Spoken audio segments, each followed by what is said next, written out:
আসন্ন ত্রয়োদশ জাতীয় সংসদ নির্বাচনকে সামনে রেখে দেশের রাজনৈতিক দলগুলো জোটের হিসাব নিকাশে ব্যস্ত সময় পার করছে।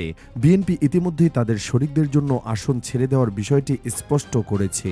অন্যদিকে দীর্ঘদিন রাজপথে থাকা ৭টি দলের সাথে জামায়াতে ইসলামের আসন সমঝোতা হতে পারে বলে গুঞ্জন শোনা যাচ্ছিল।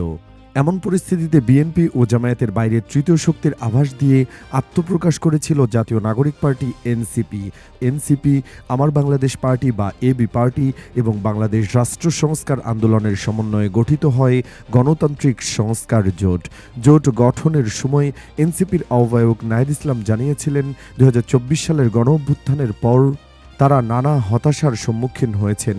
বিভিন্ন শক্তি প্রত্যক্ষ ও পরোক্ষভাবে সংস্কার কাজে বাধা দিচ্ছে, তাই সংস্কারের পক্ষেই এই তিন দল ঐক্যবদ্ধ হয়েছে।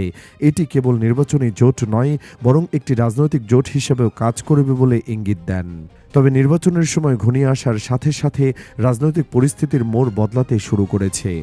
বিশেষ করে জামায়াতের সাথে সমঝোতা করতে এনসিপি দফায় দফায় বৈঠক করছে।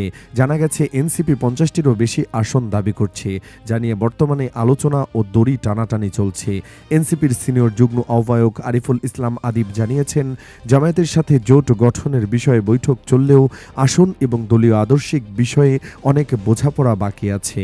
জোটের আনুষ্ঠানিক ঘোষণা কখন আসবে তা এখনই নিশ্চিত করে বলা যাচ্ছে না। তবে জোট হলেও এনসিপি তাদের নিজস্ব প্রতীকে নির্বাচন করতে চায়।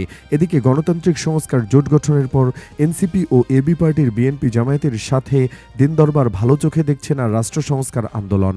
দলটির যুগ্ম সাধারণ সম্পাদক দিদার ভূঁইয়া জানান, বিএনপি ও জামায়াতের বাইরে একটি শক্তিশালী বিকল্প হিসেবে এই জোট হওয়ার কথা ছিল, কিন্তু অন্য দলগুলোর সাথে আলোচনার মাধ্যমে সেই প্রাথমিক বোঝাপড়া বা ঐক্যমত্য লঙ্ঘন করা হয়েছে।